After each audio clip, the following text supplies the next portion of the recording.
അപ്പോൾ ഞാൻ പരിപാടി തുടങ്ങിയല്ലേ, ആദ്യമായിട്ടാട്ടോ ഞാൻ ഈ ഒരു പാനിപ്പൂരി ഉണ്ടാക്കാൻ വേണ്ടി പോകുന്നത്. അതിനെക്കൊണ്ട് തന്നെ റെഡിമെയ്ഡ് ആയിട്ടുള്ള പൂരിയൊക്കെ ഉണ്ടാക്കാനാണ് വിചാരിക്കുന്നത്. എന്താണെന്നൊക്കെ നമുക്ക് കണ്ടറിയാം.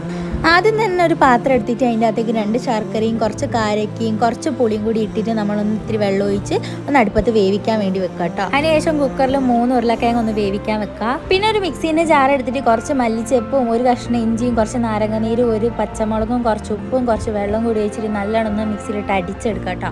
അതിനുശേഷം ഒന്ന് അരിപ്പയിൽ കൂടെ ഒന്ന് അരിച്ചും കൂടി എടുത്തിട്ടുണ്ട്. നമ്മളെ വെള്ളം ഇവിടെ റെഡി ആയിട്ടുണ്ട്. പിന്നെ ഒരു ചീൻചട്ടി എടുത്ത് വെച്ച് അതിൻ്റെ അത് കുറച്ച് ഓയിലും കൂടി ഒഴിച്ച് കൊടുത്ത് നമ്മളെ പൂരി ഒന്ന് പൊരിച്ചെടുക്കുക കേട്ടോ. അത്രയേ ഉള്ളൂ നമ്മളെ പണി. ഇനിയുള്ള സ്റ്റെപ്സൊക്കെ എല്ലാവർക്കും ഇഷ്ടമുള്ളൊരു സ്റ്റെപ്പാണ്. പാനിപ്പൂരിൻ്റെ നടുക്കൊന്ന് പൊട്ടിച്ചു കൊടുക്കുക. നമ്മൾ ഉണ്ടാക്കി വെച്ചിട്ടുള്ള സാധനങ്ങളൊക്കെ ഒന്ന് നിറച്ച് കൊടുക്കുക.